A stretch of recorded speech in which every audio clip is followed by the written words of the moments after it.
I'm Priya Negi from Team AMEA. We, Team AMEA, did a research on the topic self-identity and coping mechanisms of young adults of DG Ruparel College. 110 लोगों के सर्वे, 10 students के interview और 5 experts के interview में हमारा main focus ये था जानना कि जो ये यंग एडल्ट्स है वो अपनी जब पहचान बनाते हैं वो उस स्ट्रेस से कैसे डील करते हैं. All the clip credits to Canva premium, Pinterest and other respective owners. आगे का रिसर्च प्रोसेस हमारे वीडियो के द्वारा. Ever thought or stressed about how you'd create your own identity when you entered adulthood? And ये जो stress होगा उससे deal कैसे करोगे? Well, so did we. हमारी रिसर्च में 110 participants of the age 18 to 25 years से हमने दोनों तरीके के सवाल पूछे. एक उनकी आइडेंटिटी से रिलेटेड और दूसरा जब वो अपनी पहचान बना रही है उससे होने वाले स्ट्रेस या तनाव से वो कैसे डील करते हैं. हमारे सर्वे में ज्यादातर लोगों ने SCIM टेस्ट के कंसोलिडेटेड ID के स्टेटमेंट से अग्री करते हुए पाए गए. And when 10 random people from the same 110 sample space were interviewed, they affirmed with the statements of disturbed ID more.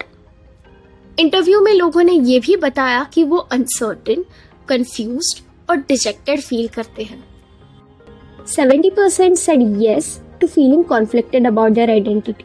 पर जब हमने एक्सपर्ट्स से पूछा तो उन्होंने कहा कि ये completely normal है. It's completely normal to be lost and to be going through these feelings. क्योंकि lost वो होते हैं और confused वो होते हैं जो अपनी आइडेंटिटी बनाने के लिए एक्सप्लोरेशन कर रहे हैं. Coping mechanisms are the actions that you take to deal with stress. जब इन इंडिविजुअल्स को अपनी पहचान बनाते हुए तनाव हुआ, उन्होंने हमारे सर्वे के मुताबिक दोनों हेल्दी और अनहेल्दी कोपिंग मैकेनिज्म्स का इस्तेमाल किया. और इंटरव्यू में जब उन्होंने अपनी पहचान से रिलेटेड तनाव के बारे में पूछा गया, तब 10 में से 7 लोगों ने बताया कि वही हेल्दी कोपिंग मैकेनिज्म्स को ज़्यादा इस्तेमाल करते हैं when dealing with stress regarding their identity. 30% of the participants reported talking to their family, 20% to their friends, another 20% to the professionals.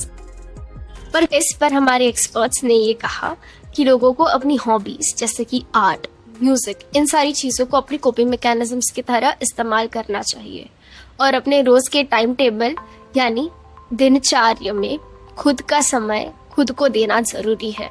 खुद की हॉबीज को समय देना ज़रूरी है.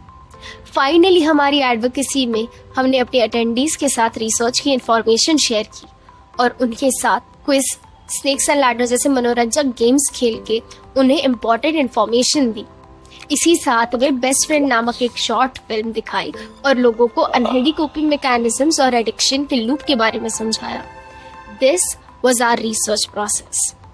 Hope this was insightful to you. Thank you. Signing off, team AMEA.